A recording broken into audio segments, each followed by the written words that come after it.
Shalom, selamat pagi sahabat Petra yang terkasih dalam Kristus. Sudahkah Anda mengasihi orang lain hari ini? Pada embun pagi hari ini, Rabu 8 Februari 2023, kita bersama membuka hari dengan sapaan Sabda Tuhan. Bersama saya, Pendeta Murtini Hehanusa dari Gereja Kristen Jawa Jatimulyo dan LPP Sinode GKJ GKIS Jateng. Adapun tema renungan hari ini adalah menemukan jati diri. Tema ini didasarkan pada bacaan dari Injil Markus pasal 8 ayat 31 sampai 38. Mari kita siapkan hati dengan merendahkan diri di hadapan Allah, bersama kita berdoa. Ya Allah yang Maha Kasih, terima kasih kami boleh bangun pada pagi hari ini dengan badan yang sehat. Mungkin di antara kami ada yang sakit, tapi kami tetap bersyukur ya Tuhan, karena Tuhan masih memberikan kesempatan kepada kami untuk menjalani kehidupan baru yang Tuhan anugerahkan kepada kami.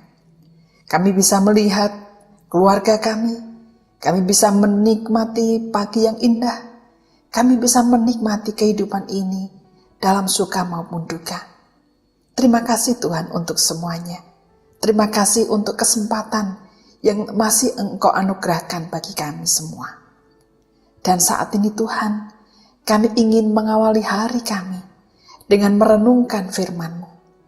Tuhan kiranya berkenan berfirman kepada kami, menguasai kami semua dengan Roh Kudus-Mu, secara khusus hamba-Mu ini, agar apa yang kami boleh renungkan bersama boleh menjadi berkat bagi kami, menjadikan kami semakin bertumbuh dan berbuah dalam hidup iman kami.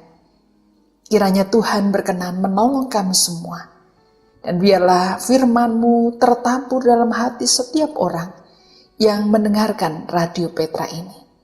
Terima kasih Tuhan, berfirmanlah, kami siap mendengarkannya. Dalam nama Tuhan Yesus kami berdoa, amin. Sahabat Petra yang terkasih dalam Kristus, mari kita baca dan perhatikan Injil Markus pasal 8. Injil Markus pasal 8 ayat 31 sampai 38. Kita baca agak lumayan banyak, tapi tidak apa-apa, firman Tuhan hidup dan menghidupkan kita. Markus pasal 8 ayat 31 sampai 38. Dengan judul pemberitahuan pertama tentang penderitaan Yesus dan syarat-syarat mengikut Dia. Kemudian mulailah Yesus mengajarkan kepada mereka bahwa anak manusia harus menanggung banyak penderitaan dan ditolak oleh tua-tua, imam-imam kepala dan ahli-ahli Taurat, lalu dibunuh dan bangkit sesudah 3 hari. Hal ini dikatakannya dengan terus terang. Tetapi Petrus menarik Yesus ke samping dan menegur dia. Maka berpalinglah Yesus dan sambil memandang murid-muridnya, ia memarahi Petrus, katanya, "Enyahlah iblis, sebab engkau bukan memikirkan apa yang dipikirkan Allah, melainkan apa yang dipikirkan manusia." Lalu Yesus memanggil orang banyak dan murid-muridnya dan berkata kepada mereka, "Setiap orang yang mau mengikut aku, ia harus menyangkal dirinya, memikul salibnya dan mengikut aku. Karena siapa yang mau menyelamatkan nyawanya, ia akan kehilangan nyawanya. Tetapi barang siapa kehilangan nyawanya karena aku dan karena Injil, ia akan menyelamatkannya. Apa gunanya seorang memperoleh seluruh dunia, tetapi ia kehilangan nyawanya? Karena apakah yang dapat diberikannya sebagai ganti nyawanya?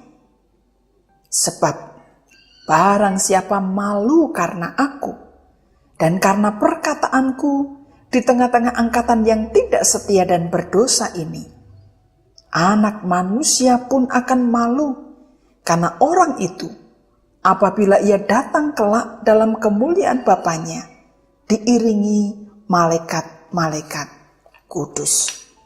Demikian saudara-saudara, pembacaan firman Tuhan. Yang berbahagia ialah setiap orang yang mau mendengarkan firman Tuhan dan yang memeliharanya. Haleluya.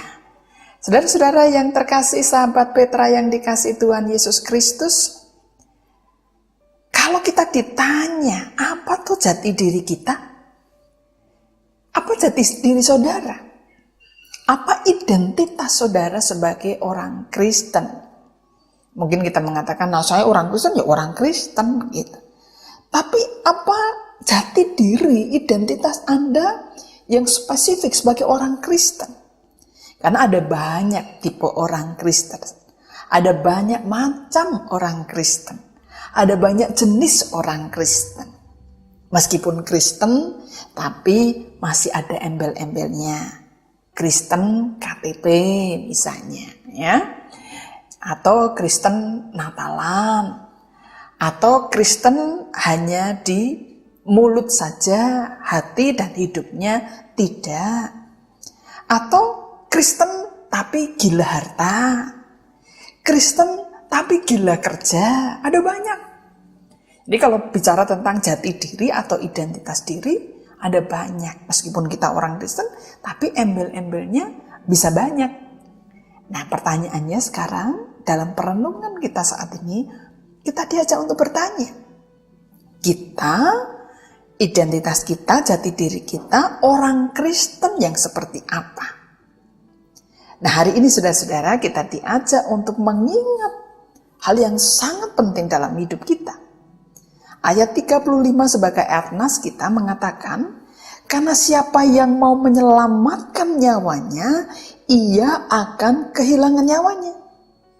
Tetapi barang siapa kehilangan nyawanya, karena aku dan karena Injil, ia akan menyelamatkannya. Saudara-saudara, banyak orang melakukan kesalahan. Karena yang dicari bukan yang terpenting, tetapi yang nampaknya penting atau yang ketoke penting, gitu ya, atau ketoke penting atau yang sepertinya terpenting. Gitu ya. Jadi banyak orang yang melakukan kesalahan karena yang dicari bukan yang terpenting, tetapi yang ketoke atau kelihatannya atau nampaknya itu terpenting. Sehingga karena kesalahan yang seperti ini, maka muncul identitas atau jati diri tambahan orang Kristen tadi ya. Katanya beriman pada Kristus, tetapi gila harta. Sampai menghalalkan segala cara. Sampai harus bertengkar dengan keluarga. Sampai perpecahan keluarga. Sampai misalnya gila kerja. Sampai melupakan anak istri, sampai melupakan kesehatannya sendiri. Nah saudara-saudara, sekali lagi saat ini kita diingatkan akan kesalahan banyak orang, yaitu mencari bukan yang terpenting, tetapi yang nampaknya atau sepertinya terpenting. Nah saudara-saudara, misalnya tadi saya sudah menyebutkan, tapi mari kita lebih spesifik lagi. Kita berpikir, kadang-kadang kita berpikir, yang terpenting dalam hidup ini ya kekayaan. Yang terpenting dalam hidup ini ya nama baik. Yang terpenting dalam hidup ini ya anggapan, penilaian orang terhadap kita. Jadi itu yang membuat kita kemudian salah dalam menentukan apa yang terpenting dalam hidup ini. Tadi saya sudah menyinggung di depan, ketika orang menganggap kekayaan itu yang terpenting, maka bisa jadi dia menjadi orang yang workaholic, gila kerja. Bayangin kalau sudah gila kerja, lupa makan, lupa istirahat, atau mungkin istirahatnya sangat sedikit. Akibatnya apa? Sakit. Akibatnya apa? Akibatnya nggak fit. Akhirnya umurnya pendek, sakit-sakitan. Karena apa? Tidak memperhatikan dirinya sendiri. Makanya firman Tuhan mengatakan, ketika barang siapa yang mau menyelamatkan nyawanya, ia akan kehilangan nyawanya. Justru ketika yang dikejar itu yang ketoke atau sepertinya penting atau terpenting tapi sebetulnya enggak, maka orang sedang mengorbankan dirinya sendiri. Orang menjadi kehilangan nyawanya, kehilangan kenikmatan hidupnya, kehilangan kebahagiaan yang sejati. Nah, saudara-saudara, yang berikutnya, kalau orang yang menjadi prioritas dalam hidupnya atau yang dianggap terpenting dalam hidupnya adalah kekayaan, maka akibat lain apa? Akibat lain adalah ketika orang terus mengejar kekayaan, maka mungkin abai atau secara nggak sadar tidak peduli pada istrinya, pada anaknya. Setiap kali yang dicari kerja, nggak ada komunikasi yang baik dengan anaknya karena fokus pikirannya hanya pada pekerjaan. Ketika ada anaknya merengek, ada anaknya pengen ngajak bicara, ada istrinya pengen ngajak bicara, semuanya dianggap tidak pas, tidak baik, karena dianggap mengganggu pekerjaannya, karena dianggap mengganggu konsentrasinya untuk mengejar kekayaan, atau mungkin kedudukan, atau mungkin nama baik, atau mungkin penilaian orang supaya dianggap hebat, dianggap pekerja keras. Saudara-saudara, hati-hati. Siapa yang mau menyelamatkan nyawanya, ia akan kehilangan nyawanya. Ia mungkin kehilangan anaknya, bukan dalam pengertian dipanggil Tuhan. Tapi ketika orang gila kerja, orang menempatkan kekayaan sebagai sesuatu yang terpenting dalam hidup ini, maka kemudian tidak punya waktu untuk sekedar bercakap-cakap dengan anaknya, maka anaknya mencari teman yang bisa diajak bercakap-cakap. Ya kalau yang kebetulan yang diajak bercakap-cakap baik, ya bersyukur. Tapi kalau enggak, mencari yang lain, yang meninabobokkan anak-anak, yang membuat anak-anak happy tapi happy yang semu. Saudara-saudara, saya beberapa kali mencoba mengamati ketika melakukan perkunjungan di penjara gitu ya. Banyak ternyata orang Kristen itu masuk ke penjara. Di penjara itu bukan karena kejahatan membunuh atau mencuri, kebanyakan itu adalah karena narkoba. Ini PR besar. Saya masih bergumul sampai sekarang ini. Kenapa banyak orang Kristen itu masuk penjara?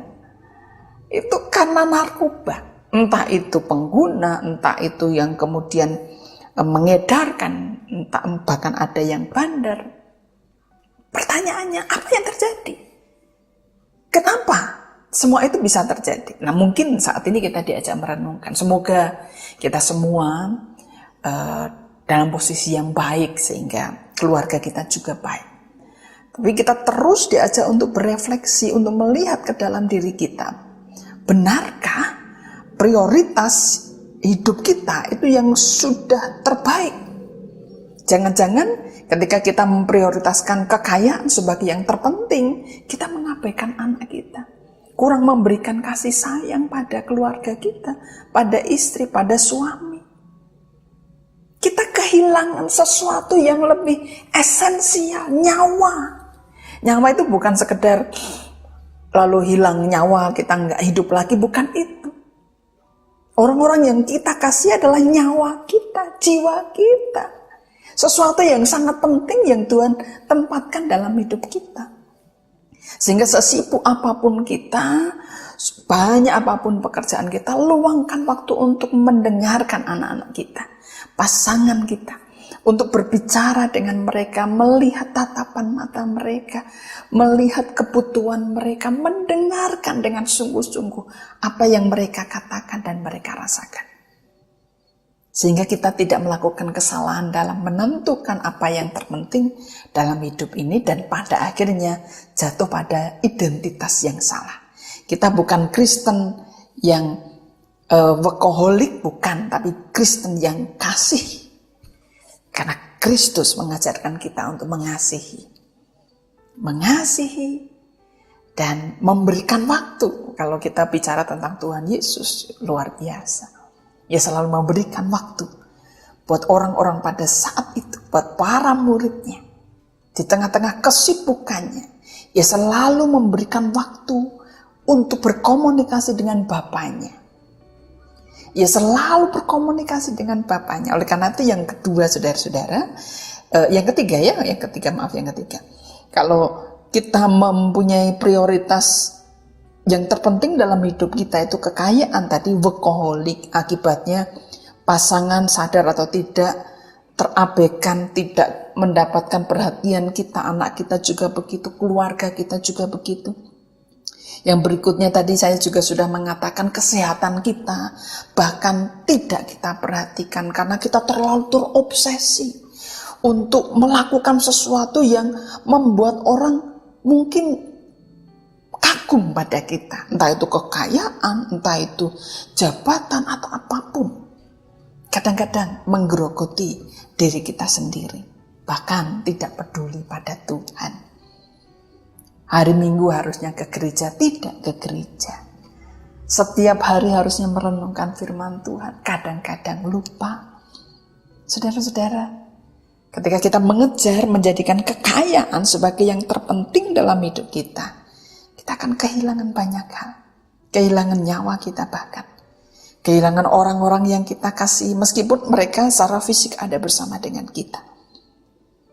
Saat ini, mari kita menemukan jati diri kita yang lebih dalam. Bukan hanya sekedar orang Kristen yang percaya pada Kristus, tapi harus lebih dalam dari itu.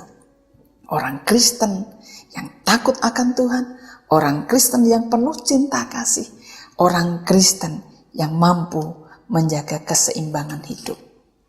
Nah, saudara-saudara, yang berikutnya firman Tuhan dalam ayat yang ke-36 di sana dikatakan, apa gunanya seorang memperoleh seluruh dunia tetapi kehilangan nyawanya? Ini menegaskan tadi. Apa gunanya kita memperoleh seluruh dunia ayat 36, tetapi kita kehilangan yang esensial, yang terpenting dalam hidup kita. Dan dalam Injil Lukas pasalnya yang ke-9 ayat 25, di sana hampir mirip kata-katanya, tapi ini menarik saudara-saudara. Lukas pasal 9 ayat 25, apa gunanya seorang memperoleh seluruh dunia tetapi ia membinasakan atau merugikan dirinya sendiri. Agak beda-beda tipis, tapi yang Lukas 9 ayat 25 lebih jelas gitu ya. Apa gunanya seorang memperoleh seluruh dunia tetapi ia membinasakan atau merugikan dirinya sendiri? Ketika kita tidak bisa memberikan perhatian dan kasih sayang pada keluarga, kita yang rugi. Mungkin anak-anak kita suatu saat ketika marah mengatakan, papa mama gak peduli padaku. Waktu aku kecil yang merawat aku, Mbok Inem misalnya, pembantu. Karena kita sibuk mencari uang. Karena kita sibuk untuk mengejar kekayaan.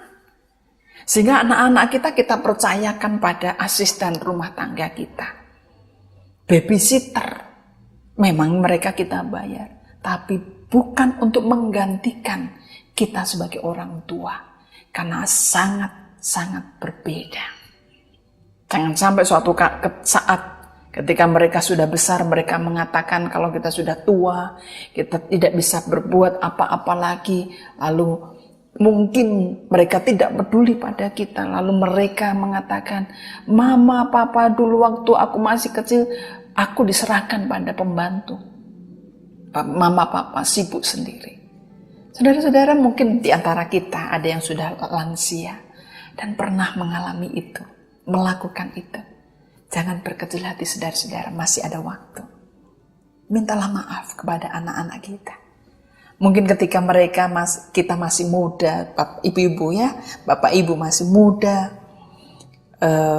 ketika anak-anak masih kecil dan kurang mendapatkan kasih sayang.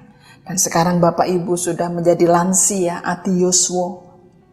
Mari, gak usah segan, gak usah malu, gak usah gak enak hati. Kita minta maaf kalau dulu pernah mengabaikan mereka. Karena yang kita kejar hanya uang. Mari saudara-saudara, mumpung masih ada kesempatan. Mari kita minta maaf kepada mereka. Maafkan mama, Kalau dulu mama sibuk bekerja, kurang memperhatikan kamu. Mungkin kita perlu mengadakan sebuah acara khusus keluarga, di mana semua diajak untuk mengungkapkan perasaan mereka secara bebas, menyatakan kemarahan mereka, saling menyatakan, mengampuni, memaafkan. Dan itu menjadi sesuatu yang luar biasa.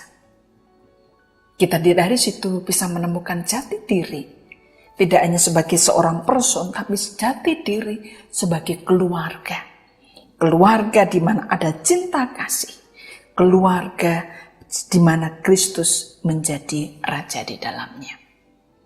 Saudara-saudara, sahabat Petra yang terkasih, hidup ini memang tidak mudah, ada banyak godaan yang terjadi. Kadang-kadang karena mendengar orang lain, karena kita terlalu peduli pada penilaian orang lain, kita melakukan kesalahan, yaitu bukan mencari yang terpenting dalam hidup ini, tetapi yang seolah-olah terpenting dalam hidup ini. Kekayaan, jabatan, mungkin sesuatu yang membuat kita bangga, sesuatu yang membuat orang lain menilai wow, menilai hebat. Itu bukan yang terpenting, tapi yang seolah-olah penting. Ada yang lebih penting. Dan yang lebih penting dari itu, saudara-saudara, kalau kita baca di ayat berikutnya, siapa yang kehilangan nyawanya, ayat 35, Markus pasal 8 tadi, ayat 35 bagian yang B, tetapi barang siapa kehilangan nyawanya karena aku dan karena Injil, ia akan menyelamatkannya. Saudara-saudara, banyak godaan dalam hidup ini yang menjadikan kita tidak melakukan firman Tuhan. Karena banyak orang di dunia ini yang tidak suka melakukan firman Tuhan, tidak suka melakukan kebenaran. Orang suka memfitnah, orang suka memojokkan orang yang berbuat baik, memojokkan orang yang rajin belajar, rajin bekerja, melakukan kebaikan. Saudara-saudara, firman Tuhan katakan, barang siapa kehilangan nyawanya karena aku dan karena Injil, karena firman Tuhan, kita melakukan firman Tuhan, kita memberitakan kabar baik, Injil keselamatan kepada orang lain, tetapi kita mengalami, mungkin kita kehilangan teman, mungkin kehilangan popularitas karena kita melakukan kehendak Tuhan. Tapi itu justru yang Tuhan kehendaki. Firman Tuhan katakan, ia akan menyelamatkan nyawanya. Artinya meskipun secara duniawi kita mungkin kehilangan popularitas, kehilangan teman karena kita melakukan kebaikan berdasarkan firman Tuhan. Tapi pada saatnya saudara-saudara, Tuhan akan menggantikan yang terbaik. Tuhan akan menyelamatkan, Tuhan akan memberikan yang terbaik. Banyak orang yang saudara-saudara yang dikasih Tuhan hancur karena kesenangan sesaat.